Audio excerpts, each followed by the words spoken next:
Čia su Vaida, buvusi Europos savanorių tarnybos savanorė. Ir šiuo metu, kai jau grįžau iš visų kelionių, dabar gyvenu Vilniuje, dirbu su kinu. Už mėnesio bus didžiulis filmavimas, tai labai to laukiu, nes labai pasiilgau kino aikštelės. Va. O be kino, ką aš veikiu savo gyvenime, tai va, prižiūriu šunį, rašau knygas. Irgi užsiemu visokiom galimybėm keliauti į užsienį. Ir tiek.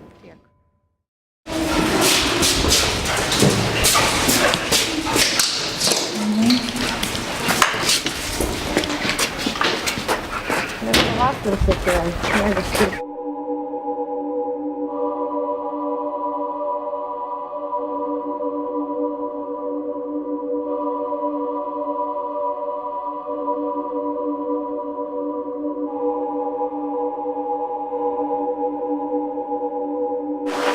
Šiuo metu aš dirbu mažoje dokumentinių filmų studijoje.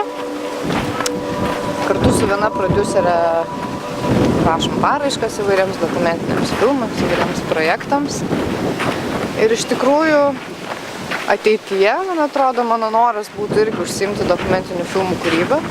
O šitą mintį, kaip sakant, sugalvojau tada, kai pradėjau keliauti. O pradėjau keliauti tada, kai išvažiavau į Moldovą savanoriauti. Aš Moldovoje atlikau savo Europos savanorių tarnybą. Dirbau Kišiniove, nepriklausomo žurnalistikos centre.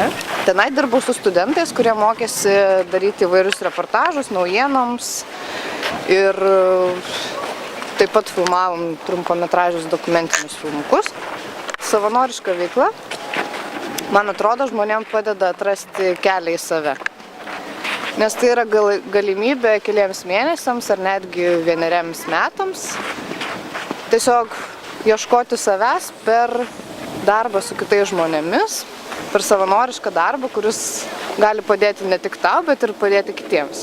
Daugumai savanorių, kurie užsiema tą savanorišką veiklą, tai yra grynai savęs pažinimo veikla. Aš besavanoriaudama Moldovoje iš tikrųjų susipažinau su labai daug, labai įdomių žmonių, su kuriais iki šiol palaikau kontaktą, nors jau praėjo daugiau, man atrodo, 1,5 metų praėjo nuo to, kai aš baigiau savo savanorišką veiklą. Ir taip pat tuo metu aš labai daug keliavau, turėjau galimybę pažinti naują kultūrą, susipažinti su naujos kultūros patiekalais, su naujos kultūros šokiais ir dainom ir taip toliau. Ir nepaisant to, aš dar susipažinau ir apskritai su žmonių gyvenančių Moldovoje socialinėmis problemomis.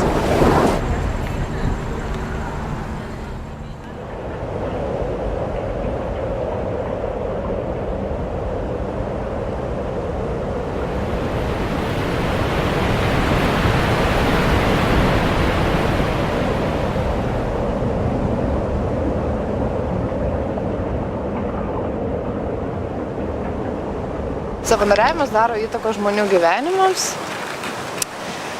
dėl to, kad, nežinau, man tai pagrinde dėl paties keliavimo ir to kultūrų ir kitų žmonių pažinimo džiaugsmo. Aš, kai baigiau savo savanoriavimą Moldovoje, neužilgo už pusės metų išvažiavau į Daniją. Danijoje buvo tokia programa, vystymosi instruktorių programa, jinai vadinasi Trečiosioms pasaulio šalims. Tai buvo programa trunkanti 1,5 metų ir po tų 1,5 metų važiavau